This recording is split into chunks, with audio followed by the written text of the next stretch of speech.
موسیٰ علیہ السلام کی قوم نے پوچھا آپ کا رب سوتا ہے؟ بڑے پٹھے سیدھے سوال کر دے سن. ابھی فرعون کو ڈوبتے دیکھا سامنے، اور فرعون کے لشکر کو ڈوبتے دیکھا. ابھی ان کے پاؤں گیلے تھے، چند قدم چلے تو آگے ایک بستی میں ایک بت تھا جس کی بستی والے پوجا کر رہے تھے.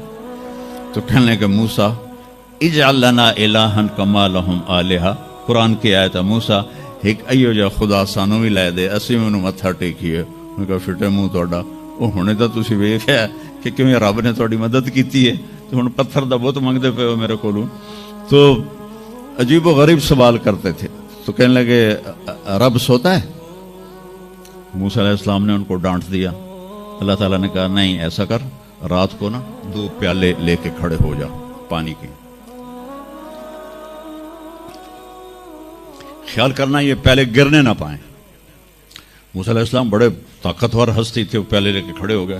کھڑے کھڑے کھڑے کھڑے اونگ آنے لگی. ایک جھٹکا لگا سنبھال لیا، دوسرا لگا سنبھال لیا، تیسرا جھٹکا لگا تو پیالے گر گئے، ٹوٹ گئے، پانی بہہ گیا. کہ موسیٰ سمجھانے کے لیے تھا اگر تیرا رب بھی سو جائے تو یہ زمین آسمان کے پیالے ایسے ہی ٹوٹ کے بکھر جائیں گے. لا تأخذہ سنۃ ولا نوم، لا تأخذہ سنۃ ولا نوم. نہ وہ سوتا ہے، نہ وہ اونگتا ہے، نہ وہ کھاتا ہے، نہ وہ پیتا ہے، نہ وہ روتا ہے، نہ وہ حاجت مند ہے، نہ اس کی کوئی عمر گزرتی ہے. وہ ہر قسم کے رنگ و روپ سے پاک ہے، ہر قسم کے زمان و مکان سے پاک ہے، ہر قسم کی حاجات سے پاک ہے. سب کو دیتا ہے، لینے سے پاک ہے. سب کو کھلاتا ہے، کھانے سے پاک ہے. سب کو مارتا ہے، مرنے سے پاک ہے. سب کو سلاتا ہے، سونے سے پاک ہے. سب پر حاوی ہے، کوئی اس پر حاوی نہیں. سب کے اوپر چھایا ہوا ہے، کوئی اس پہ چھایا ہوا نہیں. یہ ہمارے اوپر ہمارے نبی کا احسان ہے کہ انہوں نے بتایا کہ اس کائنات کا بنانے والا ایک اللہ ہے، ایک صمد احد، لم یلد ولم یولد ولم یکن له کفوا احد. الحمد للہ الذی بعث فی الامیین رسولا منہم یتلو علیہم آیاتہ ویزکیہم. عزیز طلبہ و طالبات، آپ بہت کچھ یہاں پڑھ رہے ہیں اور ساری نسل ہماری یونیورسٹیز میں پڑھ رہی ہے.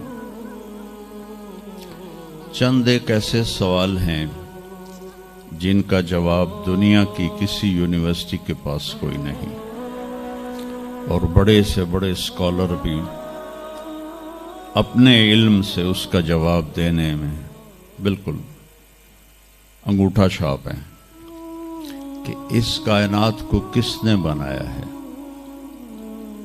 اس سوال کا جواب دنیا کے کسی علم میں نہیں ہے. ہم تو شکر مسلمان ہیں تو ہمیں ماں باپ کی گود سے ہی اللہ کا تعارف ہو گیا.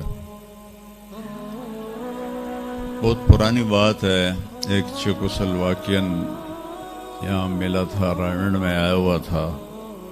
تو میں نے اس سے پوچھا کہ اس کائنات کا بنانے والا کون ہے، کوئی پتہ ہے؟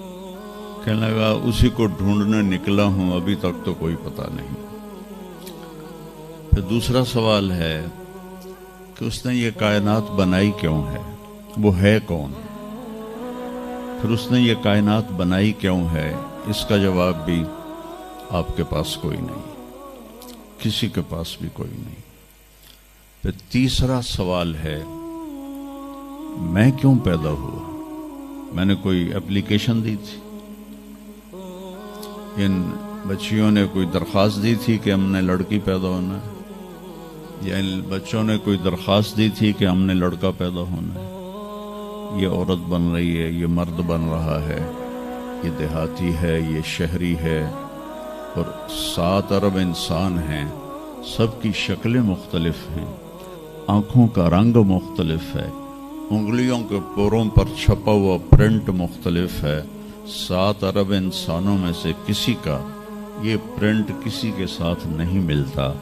تو ایسا باریک بین کون خالق ہے جس نے، ہم روشنی میں چیز بناتے ہیں اور اللہ تعالیٰ ماں کے پیٹ کے اندھیروں میں بناتا ہے. یخلقکم فی بطون امہاتکم خلقا من بعد خلق فی ظلمات ثلاث. پھر موت کیا چیز ہے؟ کیوں مر جاتے ہیں؟ پیدا ہونے کی درخواست نہیں دی تھی، پیدا کر دیا. کیوں پیدا کیا پتہ کوئی نہیں. اب مرنا نہیں چاہتے، لیکن دائیں بائیں موت کے حملے ہو رہے ہیں. ایک دن مجھ پر بھی ہو جائے گا، آپ پر بھی ہو جائے گا، اور ہم ایک ماضی کی بھولی بسری داستان بن جائیں گے. تم مرتے کیوں ہیں؟ پھر کوئی جلا دیتا ہے، کوئی بہا دیتا ہے، کوئی مٹی میں ملا دیتا ہے، کوئی پرندوں کے سپرد کر دیتا ہے. پارسی وہ اوپر رکھ دیتے ہیں، گدھ آ کے کھا جاتے ہیں. تو یہ موت کیا چیز ہے؟ تھوڑا شروع میں میڈیکل میں نے شروع کیا تھا، تو پھر اللہ نے میرا راستہ بدل دیا. تو موت کیا چیز ہے؟ میڈیکل سائنس میں اس کے 200 جواب ہیں، 200، اور ایک بھی صحیح نہیں، سارے غلط، کیونکہ وہ انسانی عقل سے ہیں تو نہیں پہنچ سکتے. پھر موت کے بعد کچھ ہے یا مر گیا اور مٹی ہو گئے؟ یہ چند سوال میں نے آپ کے سامنے رکھے ہیں، اور پوری دنیا کے انسانوں کو چیلنج ہے کہ اپنے علم سے جواب دو. کسی کے پاس اس کا جواب کوئی. نیوٹن نے یہ کہا تھا کہ اس کائنات کو 4 فورسز چلا رہی ہیں. عبدالسلام نے، پاکستانی سائنسدان اور 2 امریکن سائنسدان، 1976 میں یہ ثابت کیا کہ اس کائنات کو 4 نہیں 3 طاقتیں چلا رہی ہیں. اسٹیفن ہاکنگ نے چند سال پہلے یہ ثابت کیا کہ اس کائنات کو ایک طاقت چلا رہی ہے. اس سے پوچھا گیا وہ اللہ ہے؟ کہنے لگا نہیں، وہ اللہ نہیں ہے. اس کے پاس وحی کا علم نہیں تھا. وہ اتنا ہی اندھا ہے جتنا ایک ان پڑھ اندھا ہے. تو اس سے پوچھا گیا کیوں؟ تو کہنے لگا پھر سائنس کی ترقی رک جائے گی اگر اللہ کو مان لیا جائے. تو یہ وہ سوال ہیں جن کو جواب ڈھونڈتے ڈھونڈتے عمر گزر جائے گی، آپ ڈھونڈ نہ پاؤ. اس لیے ایک بہت بڑا طبقہ ہے جو کہتا ہے اللہ ہے ہی کوئی نہیں، یہ سب کچھ آپ پہ ہی بن گیا ہے، اپنے آپ ہی بن گیا. عبد الخالق صاحب نے تو کچھ بھی نہیں کیا، مستریوں نے بھی کچھ نہیں کیا، یہ ہال اپنے آپ ہی کھڑا ہو گیا اور کرسیاں بھی اپنے آپ بچھ گئیں.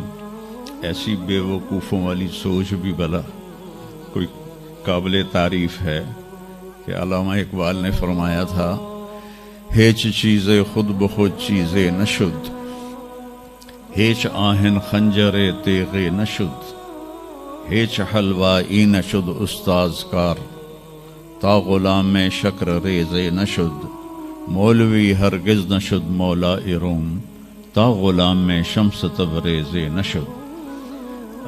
اسی دہریت کو، ایتھیسٹ کو یہ ایڈریس کیا ہے کہ کوئی چیز خود بخود نہیں بنتی. کبھی دیکھا ہے کہ ہیچ آہن خنجر تیغ نشد، لوہے کا ٹکڑا پڑا ہو اور 1000 سال کے بعد وہ اچانک تلوار میں تبدیل ہو گیا ہو، چھری میں تبدیل ہو گیا ہو، خنجر میں تبدیل ہو گیا ہو؟ کبھی دیکھا ہے؟ نہیں ہوتا ایسے. کوئی حلوائی اس وقت تک مٹھائی بنا نہیں سکتا جب تک کسی استاد کے پاس بیٹھ کر لڈو کو گول کرنا نہ سیکھے. اور مولوی روم، مولانا روم نہیں بن سکتے جب تک شمس تبریز جیسی شخصیت کی صحبت حاصل نہ ہو. میں دونوں کے مزار پہ گیا ہوں، ترکی میں اونیا میں دونوں حضرات دفن ہیں، پیر بھی مرید بھی. مولانا روم کو آج شاید کوئی دھرتی پہ جانتا بھی نہ، اور میں اس یونیورسٹی میں ان کا نام بھی نہ لیتا۔ وہ ایک فلسفی عالم تھے اور منطقی عالم تھے۔ وہ دور تھا فلسفہ اور منطق کا، مسلمانوں نے قرآن و حدیث کا علم بہت پس پشت کر لیا تھا، اور جو فلسفہ اور منطق کے عالم ہوتے تھے وہ بادشاہوں کے دربار میں بڑی جگہ پاتے تھے۔ تو ان کے سامنے کتابوں کا ڈھیر تھا ان کے ساتھ، اور ادھر طالب علم بیٹھے تھے، انہیں وہ پڑھا رہے تھے، اور یہ کتابیں قلمی نسخے تھے، ہاتھ سے لکھے ہوئے۔ تو شمس تبریز رحمہ اللہ مسجد میں داخل ہوئے ننگے پاؤں، اور سفر کے آثار پگڑی پر بھی، کپڑے پر بھی۔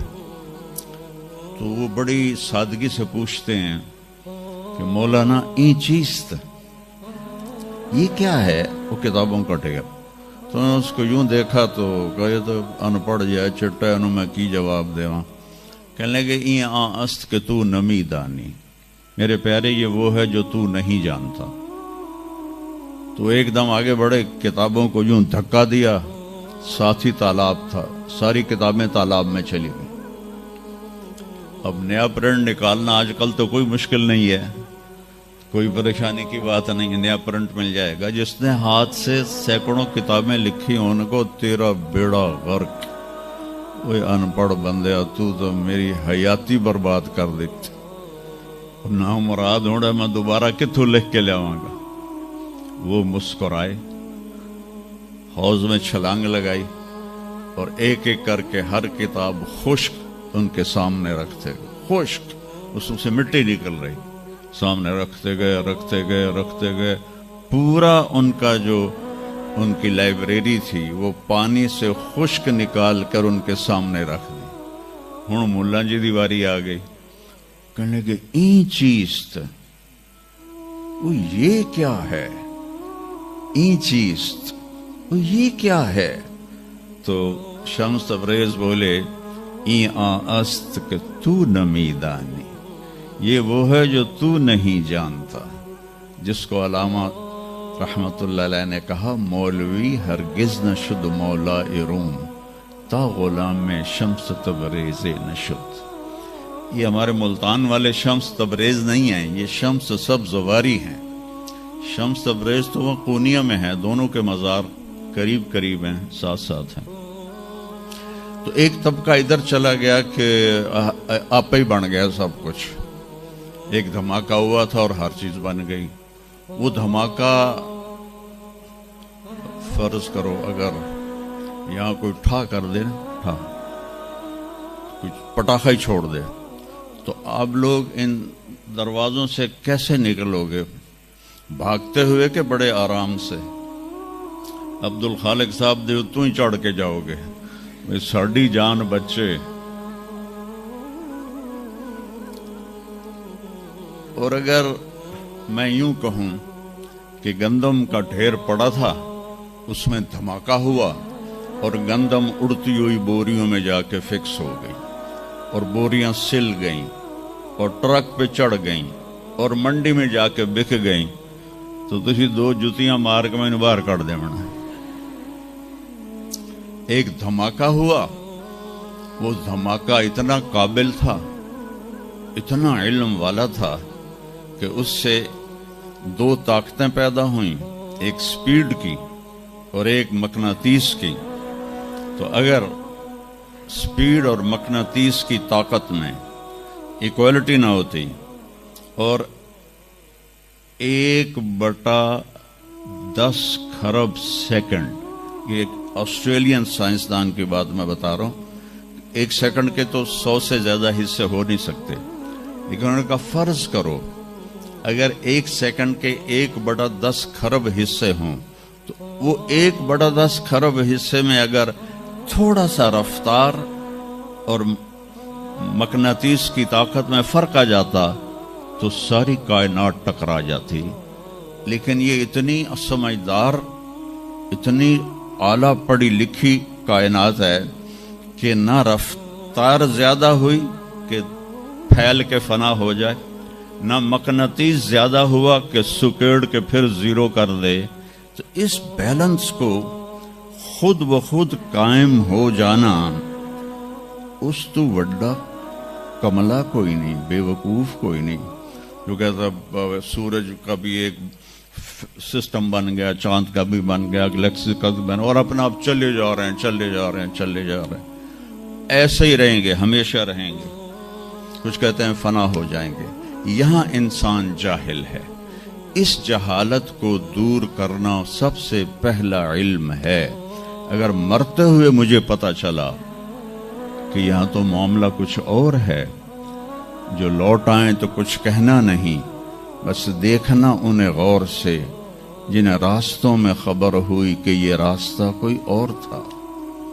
چلتے چلتے پتا چلا کہ ہم تو کہاں پہنچ گئے، تو اس وقت تو پھر رب ارجعون کے نعرے قرآن کہہ رہا ہے، کہیں گے رب ارجعون، یا اللہ واپس کر دے، لعلی اعمل صالحا، میں بڑے اچھے کام کروں گا۔ اللہ نے کہا کلا، اب نہیں ہو سکتا ہے۔ تو نبی جو آتا ہے 1,24,000 نبی یہ علم لے کر آتے ہیں، اور وہ انسانوں کی اس جہالت کو دور کرتے ہیں۔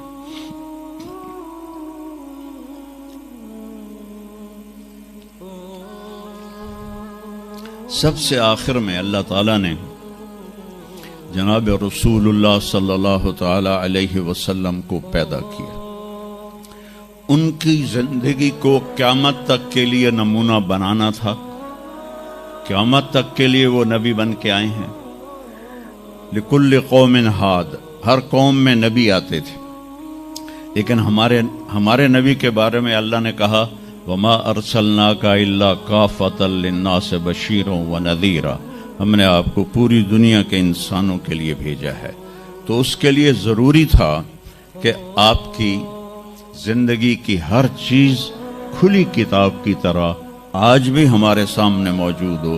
اگر میں آپ کے طریقے پر چلنا چاہوں تو میرے پاس مواد موجود ہو، تو یہ واحد نبی ہیں جن کی ہر چیز اللہ تعالیٰ نے محفوظ کی۔ کسی نبی کی پوری زندگی محفوظ نہیں ہے، کسی نبی کی، آدم علیہ السلام سے لے کر عیسیٰ علیہ السلام تک کسی نبی کی مکمل زندگی موجود نہیں ہے۔ اور ہمارے نبی کی زندگی پیدائش سے لے کر آنکھ بند ہونے تک ایک ایک پل کی زندگی آپ کی ہمارے پاس موجود ہے۔ میں نے ایک آیت پڑھی تھی لقد جاءکم رسول من انفسکم، میں موریتانیہ گیا، وہاں پڑھتے ہیں لقد جاءکم رسول من انفسکم۔ موریتانیہ ویسے تو افریقہ میں ہے لیکن عرب ملک ہے، وہاں سارے یمنی عرب رہتے ہیں سارے، اور پورے موریتانیہ میں آپ حیران ہوں گے ایک بھی بے نمازی نہیں، پورے موریتانیہ میں ایک لڑکا لڑکی مرد عورت بے نمازی نہیں۔ اور صومالیہ میں گیا، ایک بچہ بچی مرد عورت بے نمازی نہیں۔ ہمارے بچے، آپ لوگ کالج آتے ہو تو موبائل آپ کے ہاتھوں میں ہوتے ہیں، بس میں بیٹھے ہو یا گاڑی میں بیٹھے ہو، موبائل پہ آپ کی نظر ہوتی ہے۔ اور میں چونکہ 2 دفعہ گیا ہوں صومالیہ، 2 دفعہ، تو وہ بچے جب صبح جا رہے ہوتے ہیں اسکول تو ان کے ہاتھوں میں قرآن ہوتے ہیں اور وہ قرآن پڑھتے جا رہے ہوتے ہیں، کوئی میچ ہی نہیں ہے، ایسی خوبصورت زندگی ان کی۔ تو آدم سے عیسیٰ علیہ السلام تک کسی نبی کی مکمل 25 نبیوں کے نام قرآن میں ہیں، 25 آئے تو 1,24,000 ہیں۔ 1,24,000 میں 5 نبی سب سے بڑے ہیں، نوح علیہ السلام، ابراہیم علیہ السلام، موسیٰ علیہ السلام، عیسیٰ علیہ السلام اور محمد علیہ السلام۔ یہ 5 نبی اولو العزم کہلاتے ہیں، یہ سب سے بڑے رسول ہیں، سب سے بڑے رسول ہیں۔ لیکن زندگی صرف ہمارے نبی کی، من انفسکم میں اشارہ ہے آپ کی خاندان، آپ کی خاندانی وجاہت کی طرف کہ آپ بنو ہاشم سے ہیں جو سب سے عالی خاندان ہے، اور آپ کا نسب آدم علیہ السلام تک محفوظ ہے، بے داغ نسب ہے۔ آپ نے فرمایا میں اپنے باپ، جتنے بھی میرے پیچھے باپ ہیں، کسی میرے باپ سے زنا ثابت نہیں ہے، میرے کسی باپ نے زنا نہیں کیا ہے۔ یہ نسل کی حفاظت کا نظام چلایا۔ ایک دفعہ میں نے ملتان کی ضلع کونسل سے اپنے تلمبہ ہمارا ہوم ٹاؤن ہے، تو اس کے گرد ہماری زمینیں ہیں، تو میں نے اپنے بزرگوں کے دیکھنے کے لیے نام شجرے، تو وہاں سے میں نے 3 لاکھ روپیہ دے کے تو وہ رجسٹر نکلوایا۔ 1874 کا رجسٹر تھا، تو اس میں 1874 سے پہلے کا تو لکھا ہوا نہیں ہے، بعد کا لکھا ہوا ہے آخر تک۔ تو اس میں 19 نام مجھے ملے، میں ان کو یاد نہیں کر سکا، حالانکہ میرے پیو دادے پردادے، لیکن میں یاد نہیں کر سکا۔ دہرانے کی کوشش کی، حافظہ بھی اللہ نے اچھا دیا، یاد نہیں ہوئے کہ اس میں وہ دلچسپی نہیں تھی۔ میں نے اپنے نبی کا نسب نامہ یاد کرنا شروع کیا، اس میں 90 نام ہیں، اور میرے دل میں تھا کہ میں روضہ رسول کے سامنے کھڑے ہو کر آپ کو سلام پیش کروں گا، آپ کے نسب کا پوری پیڑھی، ہماری پنجابی میں پیڑھی کہتے ہیں، پوری پیڑھی پڑھ کے میں آپ کو سلام پیش کروں گا، کیونکہ ہمارا کلچر ہے، ہم لوکل لوگ ہیں، ہم مائگریٹڈ نہیں ہیں، نسلوں سے آباد ہے اور زمیندار ہیں۔ تو ہمارا ایک کلچر ہے کہ ہمارے مراسی ہوتے ہیں، وہ آ کے ان کا کوئی کام نہیں ہوتا، سرداریاں قائم، دیر آباد، میاں طارق جمیل دے، میاں اللہ باش دے، میاں نیت علی دے، میاں گانے دے، میاں جہانے دے، اگو میں بھی نہیں پتا، وہ پڑھی جاندے، اور وہ لے کے جاتے ہیں دانے، لے کے جاتے ہیں پیسے، ان کی بچیوں کی شادیاں کرواتا ہوں، بیمار ہو جائیں علاج کرواتا ہوں، اور کام وہ دھیلے کا نہیں کرتے۔ ایک مراسی اپنے بیٹے کو لے کر آ گیا، میں ڈیرے میں تھا، کہنے لگا میاں صاحب، ہمارا ٹائٹل وہاں میاں صاحب میرے پوتر نو نوکری لوا دے۔ میں کہا کدی مراسیاں نوکری کیتی ہے پہلے؟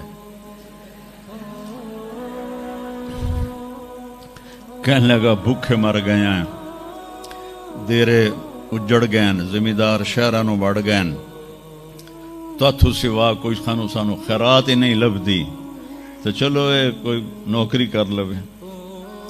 میں نے اس کے سامنے بیٹھے فون ملایا، فاطمہ شوگر مل کے جو جی ایم تھے، میرے دوست تھے، میں نے کہا ایک بچہ بھیج رہا ہوں، رکھ لو۔ انہوں نے کہا بھیج دیں، لیبر میں رکھ لوں گا۔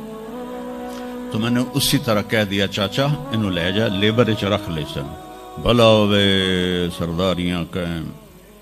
چوتھے دن دونوں پھر میرے ڈیرے پر، میں کہا تینوں تو مظفر گڑھ بھیجے آئی تو واپس کیوں آ گیا؟ تو اس کا باپ کہتا ہے میاں صاحب میں سمجھا لیبر کوئی وڈا افسر ہوندا ہے، تو میرا پتر افسر ہو سی، انہیں تو بوریاں چوا چوا چوا دی کنڈ بن چھڑی۔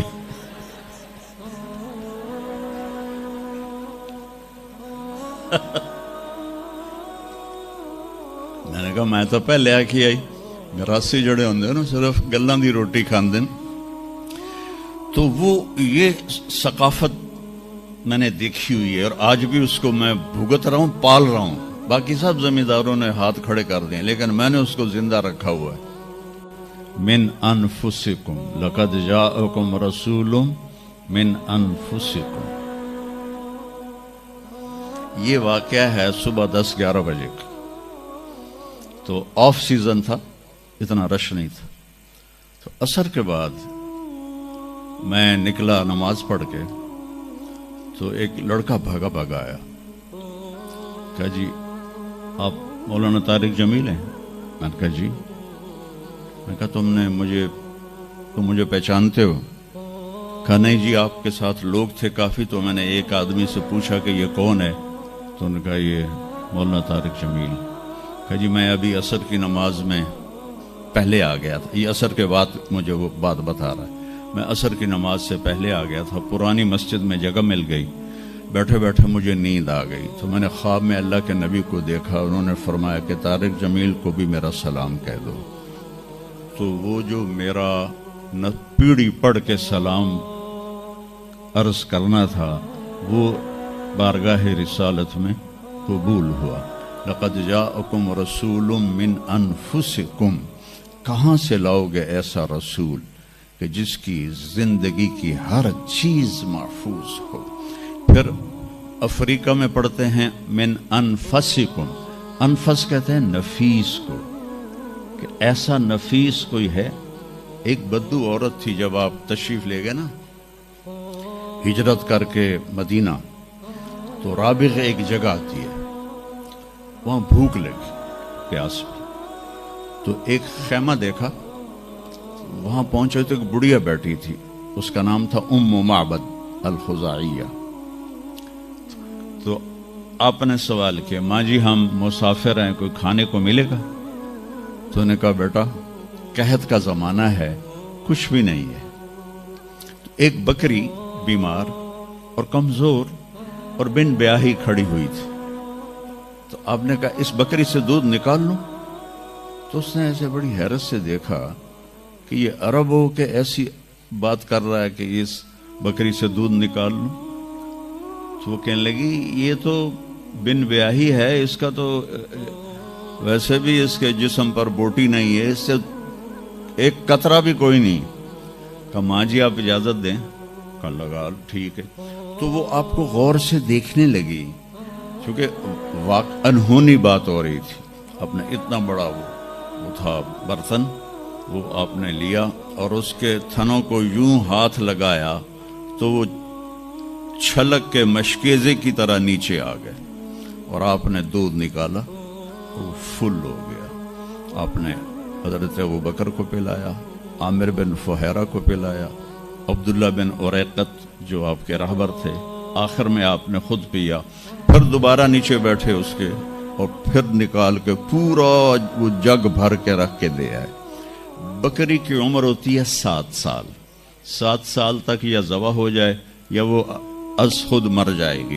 بہت کم ہوتا ہے کہ کوئی بکری 7 سے 8 سال ہو جائے.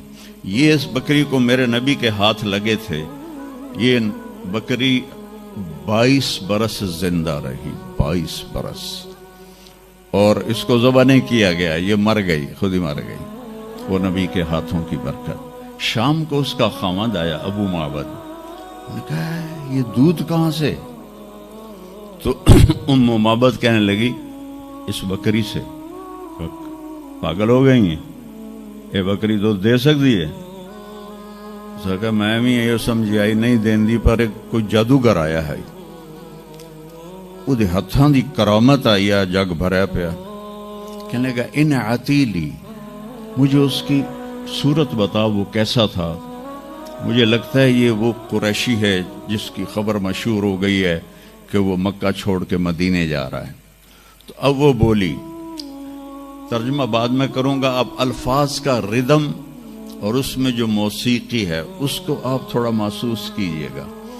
رأیت رجلا ظاہر الوداء ابلج الوجه حسن الخلق لم تعبه ثجلة لم تزری به سعلة وسیم قسیم في عینیه دعج في اشفاره وطف في صوته سحل في لحيته كثافة في عنقه سطع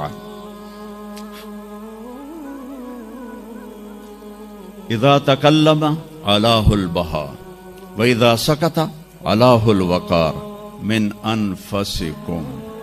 میں نے ایک شخص دیکھا, مجھے یوں لگا جیسے 14ویں کا چاند ہی کپڑے پہن کے زمین پہ آ گیا ہے, ایسا دیکھا.